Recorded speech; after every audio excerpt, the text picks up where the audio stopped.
Welcome back to free class મિત્રો. આજે આપણે ધોરણ 5ની પ્રોજેક્ટ પ્રવૃત્તિ બુકમાં પ્રોજેક્ટ પ્રવૃત્તિ નંબર 38 વિશે અભ્યાસ કરવાના છીએ. તો આ પ્રવૃત્તિનું નામ છે આકાર અને ભૂમિતિ, મારી આસપાસના આકારો, જેનો વિષય છે ગણિત. અને આ પ્રોજેક્ટ પ્રવૃત્તિ પૂર્ણ કર્યાના દિવસો કુલ 2 દિવસ લાગશે.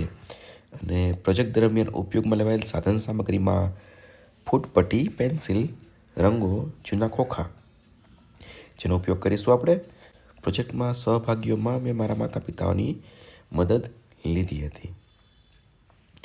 ત્યારબાદ મિત્રો, પ્રોજેક્ટ દરમિયાન શું શું કાર્ય કર્યું એમાં ઘરમાં રહેલી વસ્તુઓ જેવી કે ડબ્બા, પુસ્તક અને બોલના આકારો ગોળ, ચોરસ કે લંબચોરસ ઓળખ્યા.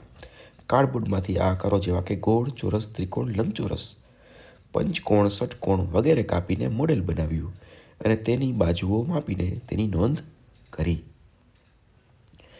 ત્યારબાદ મિત્રો જોઈએ તો પ્રોજેક્ટ પૂર્ણ કર્યા બાદ શું જાણવા મળ્યું, તો દરેક આકારની પોતાની વિશેષતા હોય છે તે જાણવા મળ્યું. જેમ કે ચોરસની ચારેય બાજુઓ કેવી હોય છે? સમાન હોય છે. ત્યારબાદ મેં જોયેલા આકારનો ફોટો અહીં દોરેલો છે. એક વર્તુળ દોરેલું છે અને એક ચોરસ દોરેલું છે, જ્યારે બીજામાં એક લંબચોરસ છે અને એક ત્રિકોણ દોરેલું છે. આ સાથે આપણી એ પ્રોજેક્ટ પ્રવૃત્તિ પૂર્ણ થાય છે. See you in the next video. Thank you.